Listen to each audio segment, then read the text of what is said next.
Ohm's law ऐसा law है कि जिसका कॉन्सेप्ट हम लोग फिजिक्स में भी पढ़े हैं और इलेक्ट्रिकल इंजीनियरिंग का बेसिक तो है ही है। लेकिन ये ऐसा लॉ है कि अगर सर्किट एनालिसिस का अगर कोई भी अगर न्यूमेरिकल देखा जाए ध्यान से, तो ऐसा कोई न्यूमेरिकल नहीं है जिसमें इसका यूज ना हो। इसका मतलब ये बहुत ही बेसिक लॉ है और इसका एप्लीकेशन जो है बहुत ही वास्ट है। ठीक है, अगर अभी तक जो देखा जाए, अभी तक हम जो पढ़ते आए हैं ओम्स लॉ, हमको यही पता है कि V जो होता है डायरेक्टली प्रोपोर्शनल टू I होता है। ठीक, इसका मतलब इसको और सिंपलीफाई करते हैं तो V इज इक्वल टू आता है IR। ठीक, ये जो एक्चुअल में ओम्स लॉ होता है ये स्केलर फॉर्म होता है। स्केलर फॉर्म दो चीजें होती हैं EMF t के अकॉर्डिंग, इलेक्ट्रोमैग्नेटिक फील्ड्स के अकॉर्डिंग। एक होता है वेक्टर फॉर्म और एक होता है स्केलर फॉर्म। ये जो हमारा डेरिवेशन है ओम्स लॉ का V is equal to IR, ये डिराइव होकर आता है वेक्टर फॉर्म से। इसको हम लोग देखेंगे कैसे डिराइव होकर आता है। तो अगर इसकी स्टेटमेंट की बात करें, ओम्स लॉ की अगर स्टेटमेंट की बात करें यहाँ पर, तो स्टेटमेंट अगर हमको थोड़ा बहुत अगर याद हो, क्योंकि 12th क्लास में हम लोग इसको पढ़ते हैं। स्टेटमेंट इसका ये बोलता है कि किसी भी कांस्टेंट टेम्परेचर और प्रेशर पर जब किसी मटेरियल के क्रॉस जब EMF जब अप्लाई किया जाता है, तो उसमें जितना पोटेंशियल डिफरेंस होता है वो डायरेक्टली प्रोपोर्शनल होता है उसके क्रॉस फ्लो हो रहे करंट के। इसका मतलब VD जो होता है डायरेक्टली प्रोपोर्शनल होता है करंट के, उसके क्रॉस जितना फ्लो करता है। ठीक, ये तो होता है स्केलर फॉर्म में जो कि हम पढ़ते आए हैं। ठीक, एक और इसका स्टेटमेंट है जो कि वेक्टर फॉर्म में है, जिसको हम लोग first form of Ohm's law भी बोलते हैं। वो ये बोलता है कि जब किसी मटेरियल के क्रॉस जब EMF जब अप्लाई किया जाता है तो उसके क्रॉस जितनी करंट डेंसिटी है वो डायरेक्टली प्रोपोर्शनल होती है इलेक्ट्रिक फील्ड इंटेंसिटी के। इसका मतलब J is directly proportional to E। J जो यहाँ पर है, J हमको पता है क्या होता है, J होता है हमारा करंट डेंसिटी, जिसकी यूनिट हमको बड़े अच्छे से पता है, वो क्या होती है एम्पियर पर मीटर स्क्वायर। ठीक, उसके बाद E हमारा क्या होता है electric field intensity, electric field intensity. ठीक, जिसकी यूनिट होती है वोल्ट पर मीटर। ठीक, ये जो एक्चुअल में ये होता है वेक्टर फॉर्म, क्योंकि यहाँ पर ये जो दोनों क्वांटिटी से कौन सी क्वांटिटी से हैं, वेक्टर क्वांटिटीज। वेक्टर क्वांटिटीज का मतलब ये होता है वहां पर मैग्नीट्यूड और डायरेक्शन दोनों की बातें करती है। देखिए यूनिट यहाँ पर यूनिट से हमको क्लैरिटी है कि मैग्नीट्यूड के साथ साथ हम डायरेक्शंस की भी बातें कर रहे हैं यहाँ पर। ठीक, ये दोनों ही कौन सी क्वांटिटी है, वेक्टर क्वांटिटीज। तो इसको जब और सिंप्लीफाई करते हैं तो ये हमको देता है J is equal to sigma E। ठीक, ये जो एक्चुअल में है इसको बोलते हैं first form of Ohm's law. ये हमारा first form of Ohm's law. यहाँ पर J तो हमको पता है कि J क्या है करंट डेंसिटी और E क्या है इलेक्ट्रिक फील्ड इंटेंसिटी, और जो सिग्मा यहाँ पर है इसको बोलते हैं कंडक्टिविटी। ये जो हमारा है वो क्या है कंडक्टिविटी। कंडक्टिविटी की जो यूनिट होती है वो क्या होती है सीमेंस पर मीटर। ठीक, अभी जो स्टैंडर्ड यूनिट होती है वो होती है सीमेंस पर मीटर। इसका अगर जो कन्वेंशनल यूनिट है, जो पहले जो इस्तेमाल होता था यूनिट, वो होता था रो ओम मीटर इनवर्स। ये सब पहले यूनिट यूज होता था। अभी जो यूनिट यूज होता है उसको क्या बोलते हैं सीमेंस पर मीटर। तो यहाँ पर जो हमने देखा कि हमारा कौन सा लॉ था, ये हमारा ओम्स लॉ का फर्स्ट फॉर्म था। अब इसी को और थोड़ा सा आगे अगर डिराइव करें अगर, तो हमको जो हमारा स्केलर फॉर्मूला जो हमारा ओम्स लॉ था वो हमको मिल जाएगा J is equal to E। J यहाँ पर क्या करंट डेंसिटी, सिग्मा क्या कंडक्टिविटी, E क्या इलेक्ट्रिक फील्ड इंटेंसिटी। J हमारा क्या होता है करंट डेंसिटी मतलब current per unit area is equal to sigma जो होता है कंडक्टिविटी, उसको और क्या बोलते हैं, ये जो इनवर्सली प्रोपोर्शनल होता है किसके रेसिस्टिविटी के। ठीक, रेसिस्टिविटी के। तो इसका मतलब 1/रो डॉट। यहाँ पर E क्या है, E का यूनिट अगर ध्यान से देखेंगे तो कहता है वोल्ट पर मीटर। इसका मतलब V divide bye L volt पर मीटर। अब इसी को अगर हम सिंप्लीफाई करेंगे और थोड़ा सा आगे एक्सटेंड करेंगे, इसको अगर इस साइड ले जाए और I को अगर इस साइड ले जाए तो ये हो जाएगा rho L divide by A is equal to V divide by I। यहाँ पर V डिवाइड बाय तुमको समझ में आ रहा है वोल्टेज और करंट। ये अगर ध्यान से अगर देखा जाए तो ये फॉर्मूला किसका होता है R का। इसका मतलब R is equal to V divide by I। तो अब यहाँ से देखा जाए तो V इज इक्वल टू क्या होगा R डॉट I।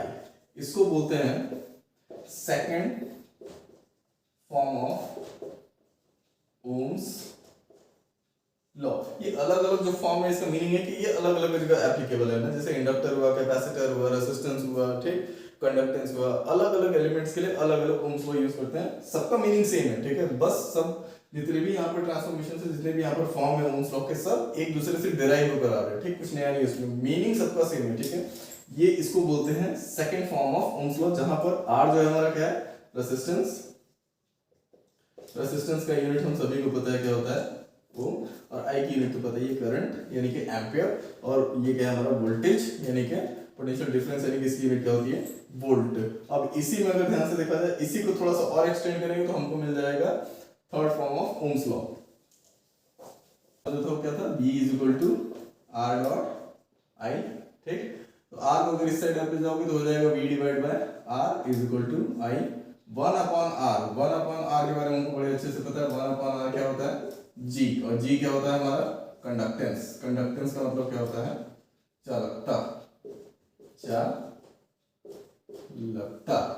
जिसकी अभी जो यूनिट है वो क्या होती है, सीमेंस, ठीक।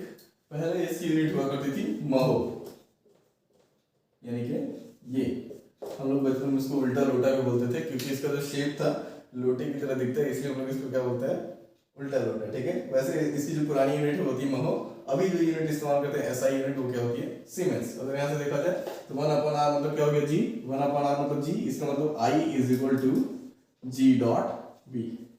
ये हो गया third form of Ohm's law, ठीक। इसका मतलब जितने भी लॉ यहाँ पर, जितने भी फॉर्म है यहाँ पर ओम्स लॉ के, सब एक दूसरे से डिराइव होके ही आ रहे हैं, ठीक है। अब फिर से इसी को पकड़ते हैं, ये जो फर्स्ट लॉ था हमारा, यहीं पर I इज इक्वल टू क्या होता है, I इज इक्वल टू हमको पता है, I का मतलब होता है rate of flow of charge, I is equal to dq by dt, क्योंकि एक और यूनिट इसकी होती है कूलम्स पर सेकंड, I की करंट की यूनिट ये भी होती है। तो यहाँ पर इसको इससे जब रिप्लेस करते हैं तो क्या हमको मिल जाएगा, v dot r dq upon dt। ये जो है हमारा कौन सा है, fourth form of Ohm's law. ये हमारा आ गया fourth form of Ohm's law, ठीक है। अब इसका जो नेक्स्ट फॉर्म है यानी कि fifth form of Ohm's law, हमको पता है कि जो ईएमएफ होता है डायरेक्टली प्रोपोर्शनल होता है डी लैम्डा अपॉन डीटी के, ठीक। लैम्डा क्या होता है, ई तो हमको पता है, ई क्या है हमारा ईएमएफ, लैम्डा हमारा क्या होता है, फ्लक्स लिंकेज, ठीक। और फ्लक्स लिंकेज जो होता है, फ्लक्स लिंकेज डायरेक्टली प्रोपोर्शनल होता है फाई के। इसका मतलब लैम्डा इज इक्वल टू क्या होता है, एन फाई। लेकिन हमको एक और चीज पता है कि जो इंडक्टेंस होती है वो क्या होता है, एन फाई डिवाइड बाय, इसका मतलब ये जो एन फाई है इज इक्वल टू, इसको क्या लिख सकते हैं, L I is equal to N phi, ठीक। तो इस चीज को जो हम यहाँ पर रिप्लेस कर देंगे लैम्डा की जगह पर, क्योंकि एन फाई लिखे या एल आई लिखे दोनों बात बराबर ही, तो इसको हम जब यहाँ पर रिप्लेस करेंगे तो हमको मिल जाएगा यहाँ पर, इसको मैं हटा देता हूँ, इस इक्वेशन को जब ये वाला वैल्यू जब रखेंगे तो E इज इक्वल टू हो जाएगा d upon D T, L I यहाँ पर L constant, D I upon D T. E actual में क्या है, E जो होता है EMF इंड्यूस्ड इन इंडक्टर, यानी कि इंडक्टर के क्रॉस जब हम लोग वोल्टेज अप्लाई करते हैं तो उसके क्रॉस जो EMF इंड्यूस हो रहा है वो क्या है, E। क्योंकि अगर ध्यान से देखा जाए, जब इंडक्टर के क्रॉस जो वोल्टेज अप्लाई करते हैं, ठीक, जब भी हम इंडक्टर के क्रॉस वोल्टेज अप्लाई करेंगे तो ये हमारा हो गया सप्लाई, जो हम सप्लाई दे रहे हैं वो गया हमारा सप्लाई वोल्टेज, और जो इसके क्रॉस इंड्यूस होगा वो होगा ईएमएफ, ठीक। इसका मतलब जो ईएमएफ होता है, वो जो ईएमएफ है वो क्या है, वो हमारा क्या है, इफेक्ट, और जो हमारा वोल्टेज है वो क्या है, कॉज, यानी कि ये हमारा कारण है और वो उसका रिफ्लेक्शन है। तो ई हमको तभी मिलेगा जब हम वहां पर वोल्टेज अप्लाई करेंगे, ठीक। इसी चीज से तो ई का मतलब एक्चुअल में क्या है, ई एक्चुअल में है क्या, उस इंडक्टर के क्रॉस पोटेंशियल डिफरेंस वीडी, ठीक। तो इसको जो हम और सिंपलीफाई करेंगे, V is equal to L D I upon D T. ये लेकिन याद रखना चाहिए कि ये जो V है हमारा सप्लाई वोल्टेज नहीं है, ये कौन सा वोल्टेज है, ये इंडक्टर के क्रॉस जो वोल्टेज है वो वोल्टेज है। ये हमारा fifth form of Ohm's law, ठीक। ये हमारा गया fifth form of Ohm's law. अब इसी को थोड़ा सा और मॉडिफाई करेंगे तो हमको क्या मिल जाएगा, sixth form of Ohm's law. इसको हटा देता हूं, इसी इक्वेशन को जब और सिंपलीफाई करेंगे तो हमको मिल जाएगा sixth form of Ohm's law. तो सिंपल कुछ नहीं करना है, इसको इस साइड कर दें, ये हो जाएगा, इसको मैं फिर से लिख देता हूं, V is equal to L D I upon D T. तो इसको जब इस साइड करोगे तो V D T is equal to L D I. जब दोनों साइड जब इंटीग्रेशन करेंगे तो हमको क्या मिल जाएगा, we dot d T integration, इस एल को इस साइड कर दें क्योंकि कांस्टेंट है, बाहर आ जाएगा ये डी आई, ये हो जाएगा। इसको जब और अच्छे तरीके से सीखेंगे, इसका इंटीग्रेशन क्या हो जाएगा, I is equal to 1/L integration of v dot d T. ये हमारा आ गया 6th form of Ohm's law. ये याद रहे कि जितने भी फॉर्म है, मैंने अभी जस्ट बोला कि सबका एप्लीकेशन अलग अलग एलिमेंट्स के लिए। ये जो हम लोग इस्तेमाल करते हैं, ये वोल्टेज के क्रॉस इंडक्टर के क्रॉस वोल्टेज फाइंड आउट करने के लिए करते हैं। ये जो हम 6 फॉर्म है, इसको यूज करते हैं हम लोग इंडक्टर के क्रॉस करंट फाइंड आउट करने के लिए। तो सबका अलग अलग एप्लीकेशन है, सबका मीनिंग मैंने बताया कि सबका मीनिंग सेम है। अब इसके बाद जो 7th फॉर्म आता है इसका ओम्स लॉ का, वो कैपेसिटर के लिए यूज होता है। कैपेसिटर का हमको एक सिंपल सा फॉर्मूला याद होगा, Q इज इक्वल टू क्या होता है, CV, या Q is directly proportional to B होता है। तो जब प्रोपोर्शनलिटी हटाते हैं तो क्या आ जाता है हमारा C। तो इन दोनों से हम क्या, इस इक्वेशन से हम क्या फाइंड आउट करेंगे, 7th form of Ohm's law. तो अगर दोनों साइड अगर हम क्या करें, डिफरेंशिएट कर दें विद रिस्पेक्ट टू t, तो हमको क्या मिल जाएगा, dq upon dt is equal to d upon dt c, यहाँ भी होगा v, क्योंकि c हमारा क्या है, कैपेसिटेंस यानी कि कांस्टेंट पैरामीटर है। वो क्या हो जाएगा, dq upon dt is equal to c, बाहर आ जाएगा, ये हो जाएगा c dv अपॉन dt। ठीक, तो इसका मतलब ये तुमको पता है सीधा सीधा क्या दिख रहा है हमको, करंट। dq अपॉन dt क्या होता है, rate of flow of charge क्या होता है, करंट। ये हो जाएगा हमारा i is equal to c dv upon dt। ये हमारा आ गया 7th form of Ohm's law. सीधा सीधा दिख रहा है। इसका हम लोग यूज कहाँ पर करेंगे, कैपेसिटर में करंट निकालने के लिए, यानी करंट कैलकुलेशन के लिए हम लोग इसका यूज करेंगे। अब इसी को थोड़ा सा और हम लोग आगे बढ़ेंगे, एक्सटेंड करेंगे, तो हमको मिल जाएगा 8th form of Ohm's law. तो इसी को थोड़ा सा एक्सटेंड करते हैं आगे। तो I is equal to C dv upon dt है हमारे पास, इसको इस साइड में है, तो I dot dt is equal to C dv।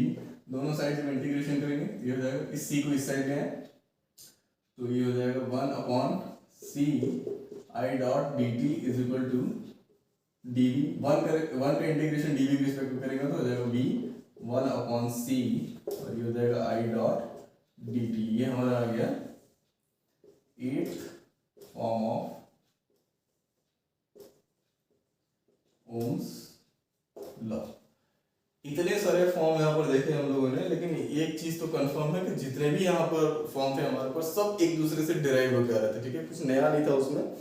यहाँ पर सारे फॉर्म मैंने लिख दिए हैं। फर्स्ट फॉर्म, जिसको हम लोग दूसरे नाम से भी जानते हैं, उसको बोलते हैं पॉइंट फॉर्म या वेक्टर फॉर्म, क्योंकि इसमें जो दोनों क्वांटिटीज रहती हैं, कौन सी क्वांटिटीज रहती हैं, वेक्टर क्वांटिटीज। ठीक, इसको वेक्टर फॉर्म में बोलते हैं। एक और इसका नाम होता है माइक्रोस्कोपिक फॉर्म,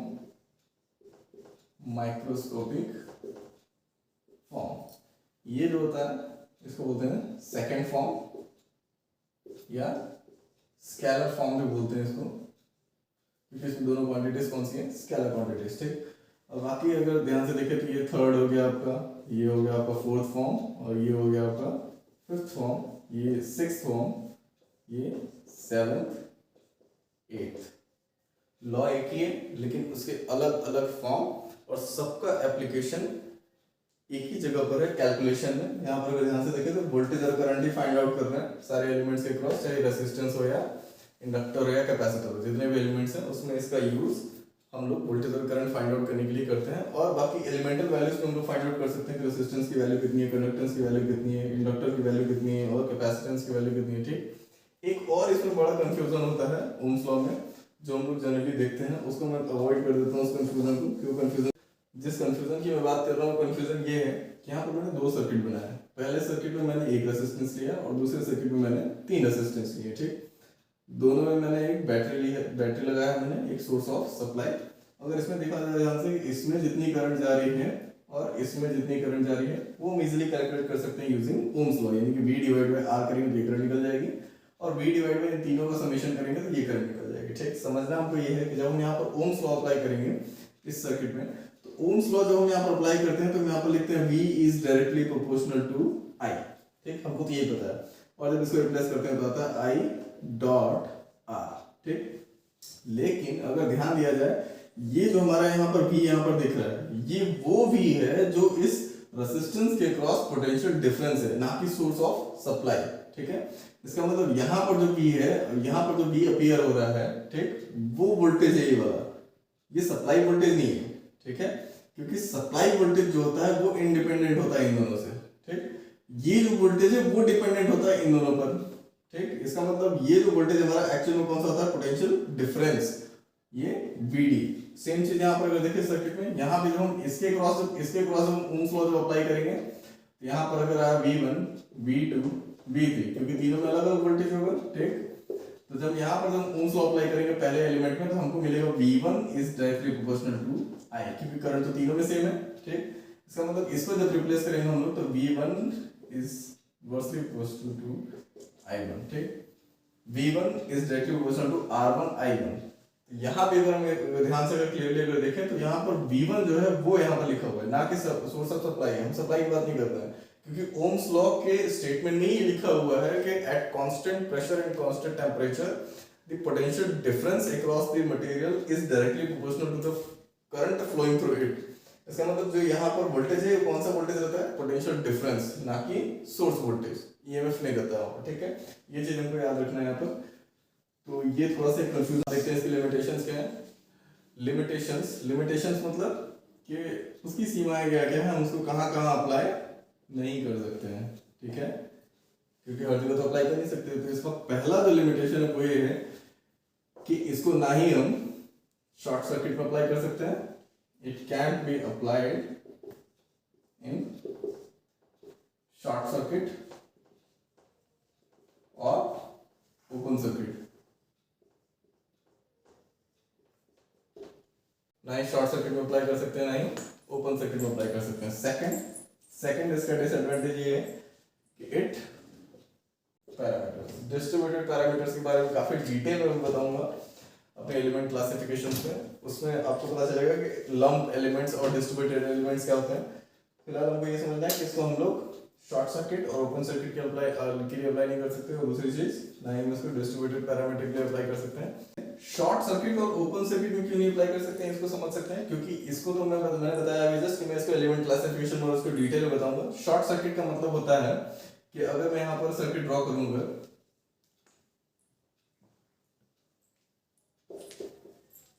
ये हमको सीधा सीधा दिख रहा है क्या, शॉर्ट सर्किट। और यहाँ पर मैं अगर ओपन सर्किट अगर बना हूं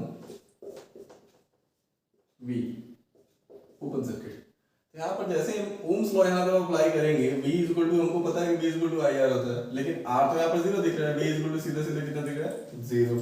यहाँ पर तो अप्लाई करेंगे V इक्वल टू IR, तो यहाँ पर R कितना दिख रहा है हमको, infinity, V equal to infinity, समझ रहे हो आप। तो इसका मतलब यहाँ पर दोनों ही जगह पर फेल होता है, कोई पर्टिकुलर वैल्यू हमको नहीं मिलती है, ठीक है। तो यहाँ पर इतना तो अंडरस्टूड है, शॉर्ट सर्किट के क्रॉस हमको वोल्टेज हमेशा क्या मिलेगा, 0, ठीक है। प्रैक्टिकली ऐसा नहीं मिलेगा आइडियली, लेकिन अगर फॉर्मूलेटिक अगर हिसाब से अगर देखा जाए तो वहां पर V इक्वल टू क्या मिलेगा, 0, और यहाँ पर V इक्वल टू क्या मिलेगा, इन्फिनिटी। इसीलिए शॉर्ट सर्किट और ओपन सर्किट में ओम्स लॉ एप्लीकेबल नहीं होता है, ये इसके लिमिटेशंस है। तो यहाँ पर जितनी भी चीजें मैंने बताई ओम्स लॉ के बारे में, ओम्स लॉ में हमको क्या याद रखना है, first form of Ohm's law जिसको बोलते हैं point form of Ohm's law, या vector form of Ohm's law, या microscopic form of Ohm's law, ठीक है। और उसी लॉ से डिराइव होकर आता है हमारा सेकंड फॉर्म, यानी कि हमारा स्केलर फॉर्म जिसको बोलते हैं, जो कि काफी पॉपुलर है, जो कि हम लोग काफी पढ़ते हैं, और उसी का यूज एक्चुअल में हम लोग करते हैं कैलकुलेशंस में, जो कि होता है V इक्वल टू IR, ठीक है। फिर उसके बाद उसी फॉर्मूले से हमारा डिराइव होकर बाकी एलिमेंट्स के लिए हमारा ओम्स लॉ वहां पर आता है, जिसके टोटल कितने फॉर्म्स थे, 8 फॉर्म्स थे, ठीक है। उन सब का एप्लीकेशन है AC सर्किट में, और बाकी के ऊपर के जो फॉर्म्स है हमारा, उसका एप्लीकेशन DC सर्किट में मोस्टली, तो सबका वहां पर एप्लीकेशन है। और इसके अलावा यहाँ पर इसके 2 लिमिटेशंस भी थे। 2 लिमिटेशंस ये थे कि हम इसको ना ही ओपन सर्किट के लिए और ना ही शॉर्ट सर्किट के लिए अप्लाई कर सकते हैं, और दूसरा इसका लिमिटेशन क्या था कि हम इसको डिस्ट्रीब्यूटेड पैरामीटर्स के लिए इसको अप्लाई नहीं कर सकते, सिर्फ और सिर्फ लंप पैरामीटर्स के लिए ही एप्लीकेबल होता है, ठीक।